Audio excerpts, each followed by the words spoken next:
lottery commission, because what was meant to uplift the poor has been hijacked by the corrupt criminals.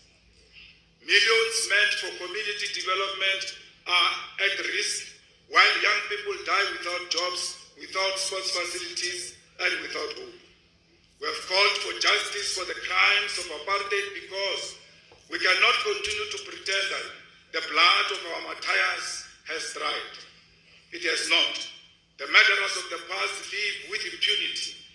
They write books, they receive Nobel Prizes, they appear on television, they are celebrated as statesmen, while the families of the murdered know no justice. We want the TRC recommendation implemented.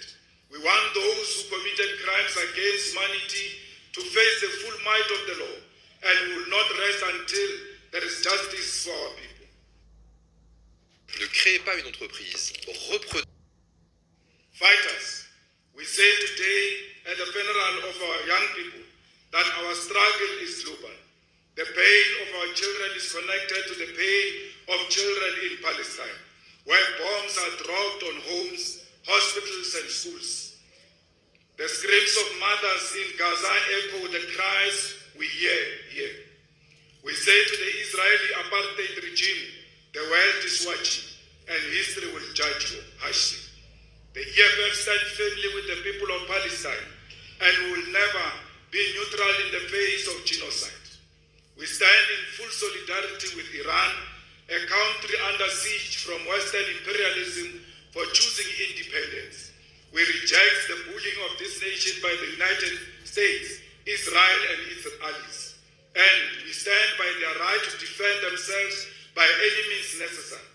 Let Israel finally have a taste of the devastation and violence it has perpetrated in Gaza. We are anti-imperialist because we understand that our struggle for freedom is bound to the struggle of all oppressed people across the world. As we reflect on the lives of the young people we are laying to rest today, young people whose lives were full of potential and courage, we must also lift our eyes beyond our borders and draw strength from examples of youth who are living proof that another future is possible.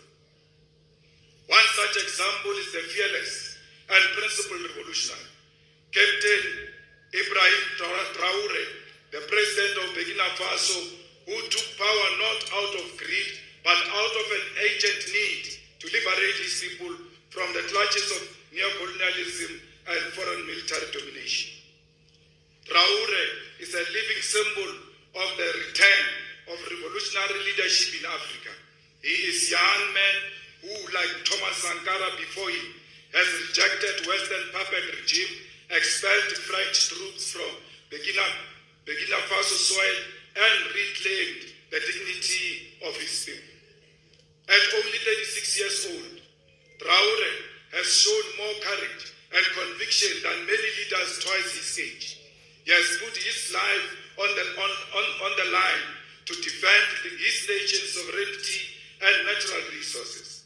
He has stood firm in the face of threats from imperialist forces, and he has remained the world that Africa is not for sale. We invoke his name here today because he represents the future our young people could have. Because when we speak of the youth who died in this tragedy, we must also speak of the youth who are still standing, still fighting, and still changing world. Captain Traore is one of them. We say to our young people, do not be discouraged by this dark moment. Be inspired by it. Take the spirit of those we bury today and let it fuel your fire. Let it remind you that leadership does not come with age. It comes with clarity of purpose, with love for the people, and with a willingness to confront injustice wherever it shows itself. The EFF calls on the youth of South Africa and the continent to follow in the footsteps of young revolutionaries like Traore by rising, organizing, and building a future where Africa is free from exploitation, free from foreign control, and free from leaders who serve only themselves. As we mourn the lives of these young people, we are reminded of a painful truth. In this country, to be young and black is to suffer. Our young people die not only on buses, in car crashes, but they die in silence every day. They die from hunger, from depression, from hopelessness, and from a system that has abandoned them. Today, 45.1% of South Africa's youth are unemployed. Almost 1 in every 2 young people is without work. They wake up every morning with no salary, no opportunity, and no dignity. They stand on the street corners with degrees and diplomas, while others are denied even the chance to study because this government has still failed to deliver free, quality, decolonized education, and a promise made on stages and forgotten in boardrooms. Meanwhile, we live in a country where prisoners receive 3 meals a day, have access to free uniform, and are offered education and rehabilitation programs, while young people go to bed on empty stomachs, wear torn clothes, and are forced to drop out of school because they cannot afford registration fees. We do not say this to dehumanize prisoners, many of whom are victims of the very same system. But we must ask, how can a government feed and close those it has arrested, but refuse to feed and educate those it claims to represent? It is a contradiction that speaks to the core of this regime's failure. It invests more in prison maintenance than it does in human development. It builds more jails than schools. It responds to poverty not with opportunity, but with punishment. That's why the EFF calls for the introduction of a permanent unemployment grant in South Africa, a basic income that restores some measures of dignity to the millions who are trapped outside of the economy through no fault of their own. This country can afford it. There is no shortage of money, only shortage of political will. We have 700 million for useless national dialogue, but when it comes to feeding the children of the poor, suddenly the budget is under pressure.